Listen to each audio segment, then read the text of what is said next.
The laughter hit him harder than any spotlight. A nervous 16-year-old boy stood frozen on stage, clutching a second-hand guitar with chipped frets and frayed strings. His fingers trembled so badly he couldn't form the first chord.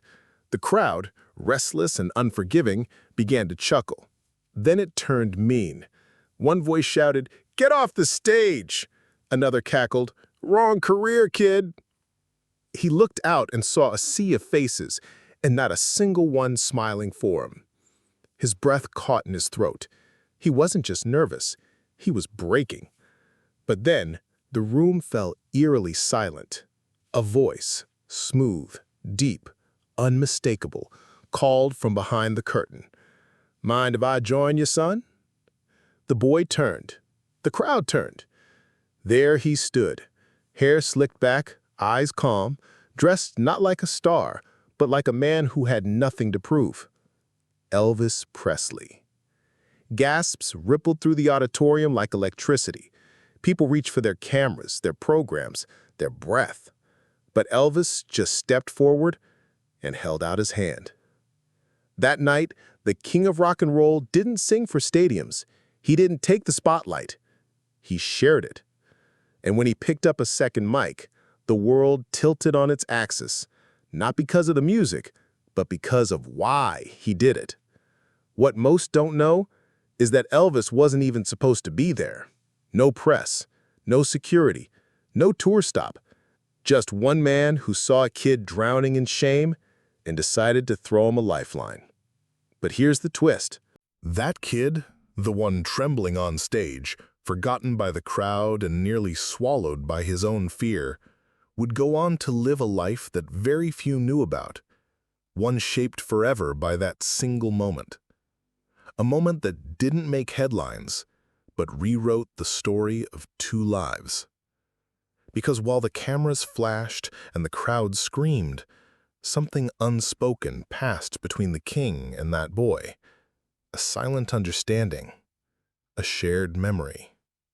Years later, when Elvis was gone and the bright lights had dimmed, that boy, now a man, still carried the gift of that night. Not in photos, not in fame, but in purpose. You've never heard this story. Not like this. Because this isn't just a tale about a concert or a celebrity cameo.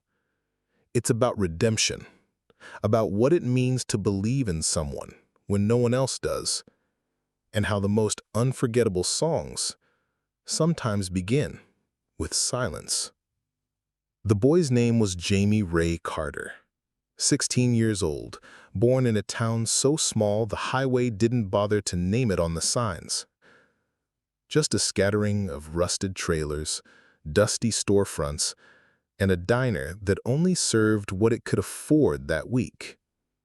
Jamie lived with his grandmother in a weathered house that leaned slightly to the left, as if tired from holding on too long. His parents were gone, a car crash 5 years back. He never talked about it, didn't need to. Grief sat in his eyes like a shadow that refused to move. His grandmother, Louise, was a tough woman, raised on gospel hymns and hard lessons. She didn't have much, but she had faith. She'd hum old Elvis songs while frying eggs in a cast-iron skillet, tapping her foot like the music was still playing somewhere deep inside her bones.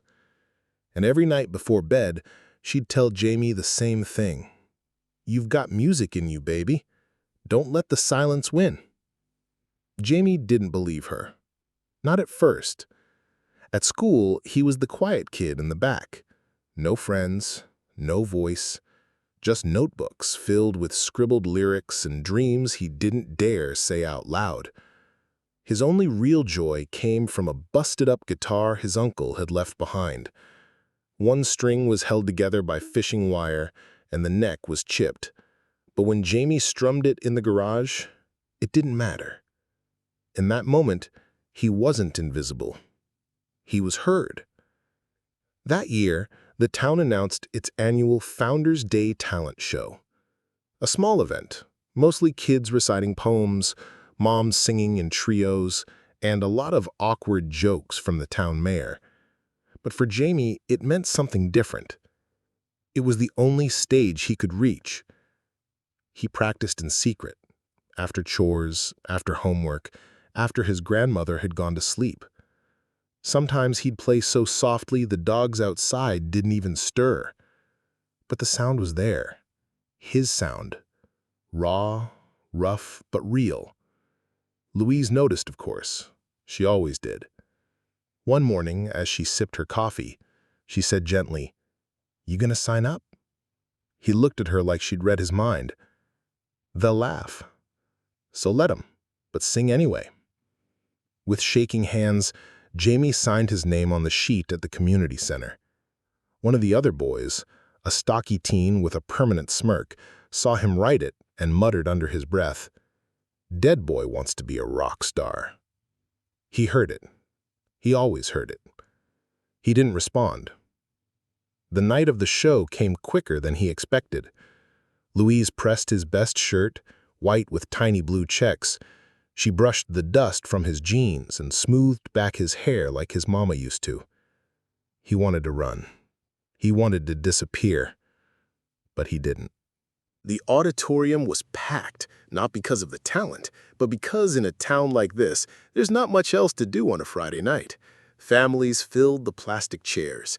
Kids in cowboy boots roamed the aisles, and Jamie stood backstage, knees locking, heart pounding. His name was called. He stepped out, alone. The microphone stand was too tall. The cord wrapped awkwardly around his ankle. He fumbled. A snicker echoed from the third row, then another. He clutched the guitar, tried to strum, missed the chord. Laughter, not cruel at first, just uncomfortable, then louder, then meaner. Jamie's mouth went dry. His eyes darted to the exit. That's when it happened. From behind the curtain, someone moved. Boots first, then a familiar silhouette. The laughter died. He didn't walk out with flash, no pyrotechnics, no bodyguards. Just presence. The kind of presence that doesn't need introduction. Elvis, Aaron Presley. The crowd froze. For a moment it felt like the room had been robbed of air. Jamie turned, confusion in his eyes. He had only seen Elvis in old videos, posters in the gas station window. He wasn't supposed to be real. But there he was, smiling. Calm. "Mind if I join you, son?" He couldn't speak. He just nodded. Elvis adjusted the mic, turned to the band, and nodded once. The drummer, stunned, managed to lift his sticks. The piano player blinked twice and set his fingers on the keys. And the music began. A slow gospel progression. Simple. Soulful. Jamie looked at Elvis, panic still in his chest. Elvis leaned in and whispered, "Just hum if you have to. I'll take care of the rest." And so he did. They sang together. Elvis and the boy, people would call it later. But that night, it wasn't a duet. It was a rescue. Because in a town where no one saw Jamie Ray Carter, Elvis did. You could feel it. Something had shifted in that auditorium. As the final note faded, there was no immediate applause, just stillness, as if no one dared speak, afraid they'd wake from whatever miracle they had just witnessed. Then, thunder, clapping, cheering, shouts of disbelief. And Jamie, the quiet, invisible boy, stood center stage next to the most famous man on earth, blinking like it had all been a dream. But Elvis, he didn't bask in it. He leaned down, whispered something to Jamie that only he would ever hear, and gave the boys a shoulder squeeze. Then, with a wink and a tip of his head, he disappeared back behind the curtain before most people had even time to reach for their cameras. The MC ran out to calm the chaos. "Ladies and gentlemen, I think we just saw the king himself." But Elvis was already gone, like a ghost that only showed up for those who needed him. Backstage, Jamie stood alone, still holding his guitar like it might float away. He didn't understand why Elvis had come, why he had helped, why he had chosen him. That night after the show, Jamie's grandmother found him sitting on the porch, guitar resting across his knees, face pale in the moonlight. "You okay, baby?" He nodded, then shook his head. Why would Elvis do that? Louise sat beside him, pulled her shawl tighter around her shoulders. Sometimes people remember what it felt like to be small. And Elvis remembered, all too well. The kid they were mocking, Elvis, didn't know his name, but he knew the look they were describing. The silence, the nerves, the weight of wanting something so badly it made your stomach hurt. He saw himself, back in Tupelo, 13 years old, poor, different. He remembered the time he tried to sing at school and was mocked so badly he skipped lunch for a week. The time someone cut his guitar strings before a church recital. The time a preacher told him rock music was the devil's noise. He remembered the hurt, the shame, and the people who pulled him back from the edge. A neighbor who gave him his first record. A teacher who let him sing when no one else would listen. His mama, Gladys, always his anchor. Now here he was, older, richer, fading, but still haunted by that kid inside him. So he asked the waitress one quiet question. "Where's the show happening?" On the night of the talent show, he didn't call his team, didn't alert security. He borrowed an old Cadillac and slipped into the auditorium through the janitor's entrance. He watched from the shadows, and when Jamie stepped onto that stage, scared and small and visibly breaking, something in Elvis split wide open. He couldn't watch another version of himself get swallowed by shame, so he walked out, not as a star, but as a hand reaching into the dark.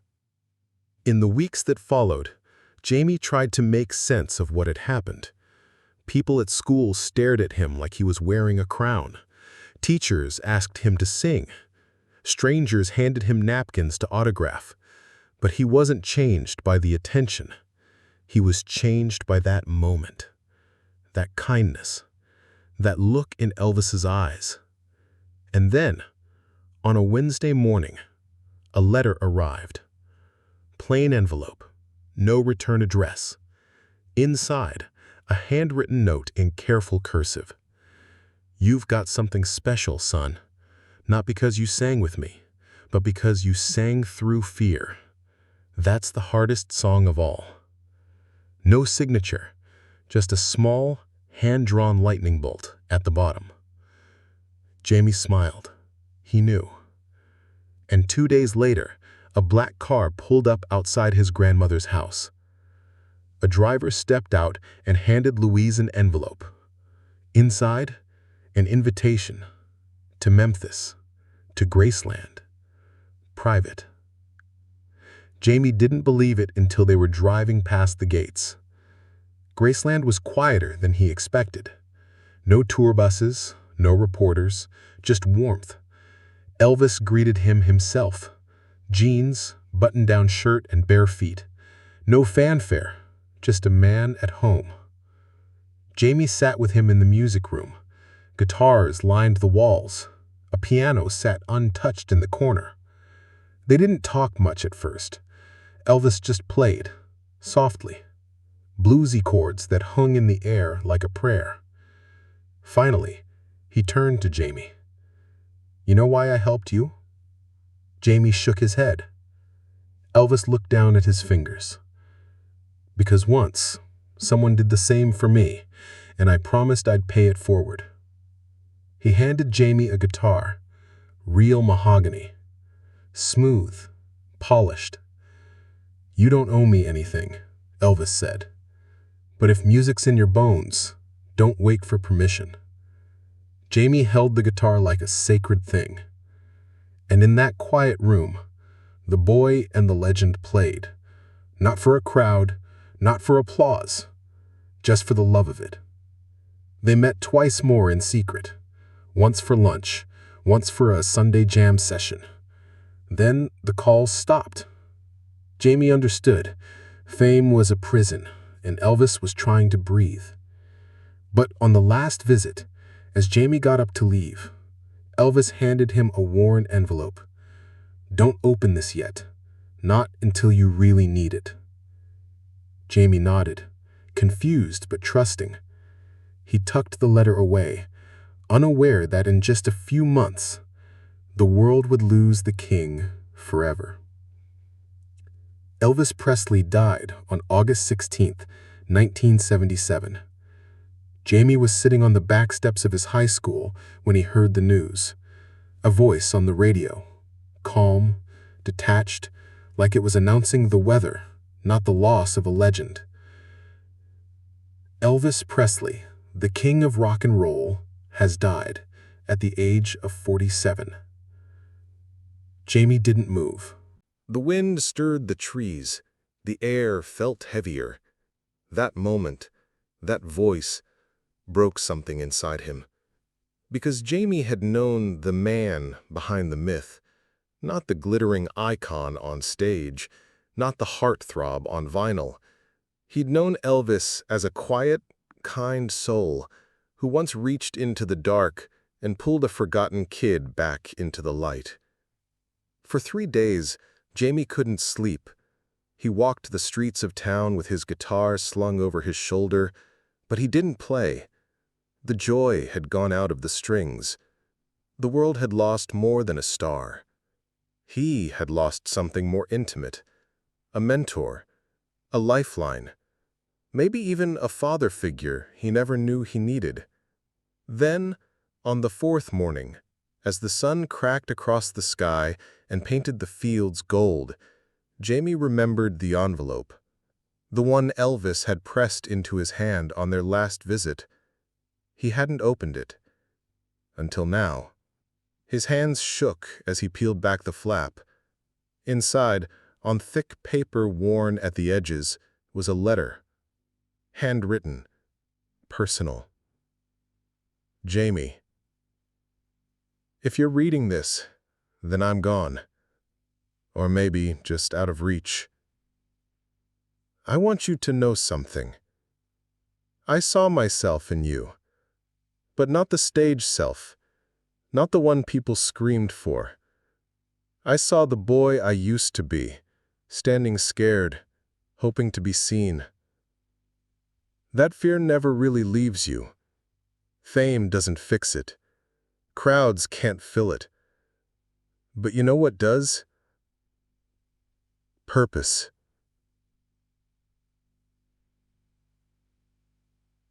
And Jamie carried that mission quietly for decades.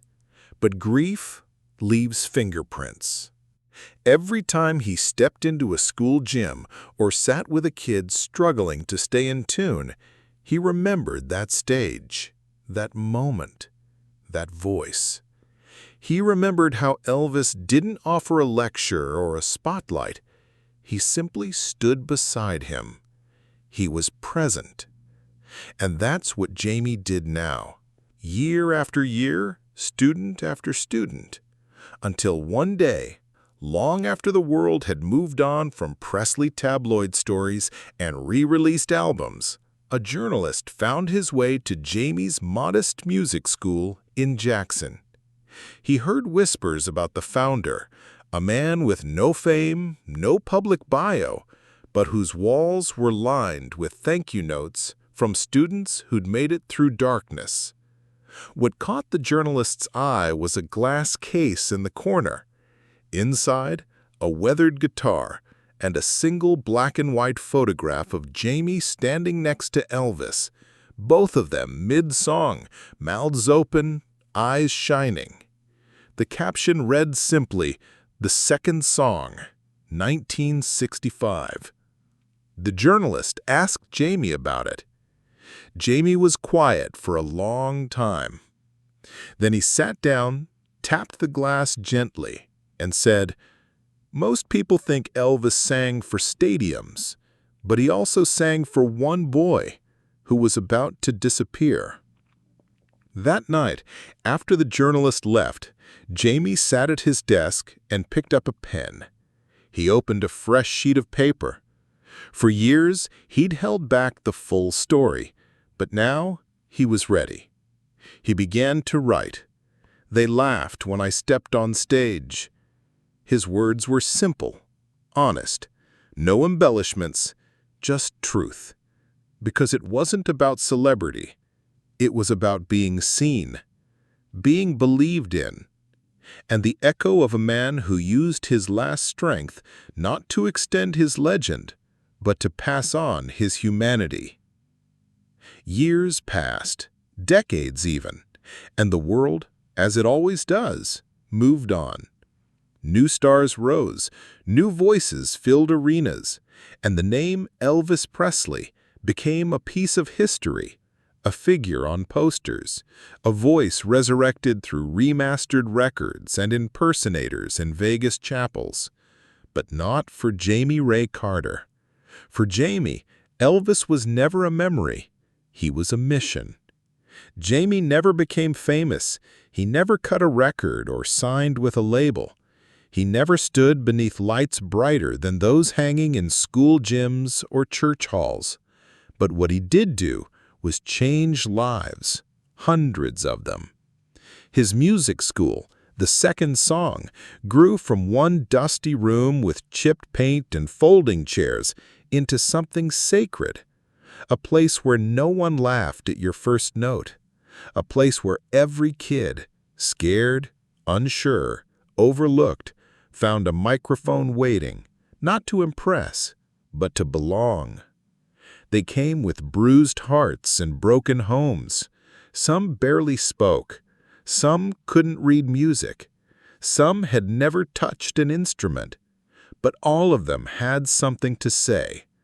And Jamie listened, every time. He taught them chords, sure, but he also taught them resilience.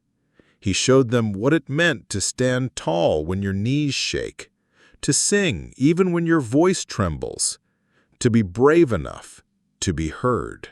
And in the corner of that school, inside a glass case that students would often walk past without realizing the story behind it, sat a worn guitar and a single black and white photo. One day, a teenage girl, one of Jamie's students, asked about it. She pointed to the faded image of Jamie and Elvis on stage and said, "Was that real?" Jamie smiled. "Yeah," he said softly. "He saved me that night." She tilted her head. "You mean he helped you?" Jamie shook his head. "No, I mean he saved me." She didn't ask any more questions. She didn't need to. Because there was something about the way he said it, that quiet reverence, that unshakable truth, that made it real. That night, Jamie went home and opened the letter one last time. The one Elvis had written. The one he'd folded and refolded until the creases were like scars. He read the final line over again. "Don't waste your gift trying to impress. Use it to heal." And Jamie understood something, finally, not just about Elvis, but about himself. The boy who once stood trembling before a crowd had become the kind of man who no longer needed applause, because his stage was now a sanctuary. His spotlight was the eyes of a child who dared to believe again. His music was the echo of a promise kept. And the legacy Elvis left behind? It wasn't gold records. It was this: a room, a guitar, a second chance. Do you believe one act of kindness can ripple through generations? Elvis did. He didn't just sing that night, he changed a life. If this story moved you, like the video, subscribe for more untold moments that shaped the people we thought we knew, and tell us in the comments, what would you do if someone handed you a second song?